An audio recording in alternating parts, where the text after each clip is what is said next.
As Thomas Smith brews one last cup of coffee in the Woodlands, he reflects on his first time at the Firefly Music Festival. It's kind of hard to put into words how much fun I've been having.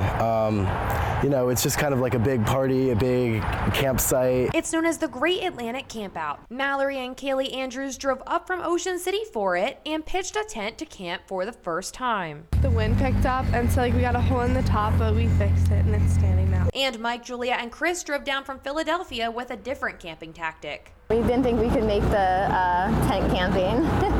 We're roughing it in an RV. And after roughing it for 3 days, many campers are okay with leaving by the end of the festival. Sad to leave, but excited to get home. A warm shower for a change will be nice. A shower that doesn't cost $5. The Andrews sisters are taking down their string lights and packing up their campsite before even heading into the festival. We're just preparing so when we get back from the concerts at 1, we can just leave before everyone else. Tomorrow everyone else is going to be leaving, so we're not in the traffic. But Smith isn't in any hurry. My thinking is that I'll leave it up tonight in case I need something. Regardless of when they plan to leave, campers everywhere have already been taking out their trash. They give you trash bags when you show up, and then you can give them to the trash cart and they'll give you a new one. They have bins everywhere. You can just throw it out in the front. The trash truck comes down in the afternoon. And even though they're tired, these campers are still raving about their Firefly favorites. The DJ sets, the ones that go on after midnight, it was a lot of fun, a lot of energy. The glow sticks. I would do it again. We're back next year.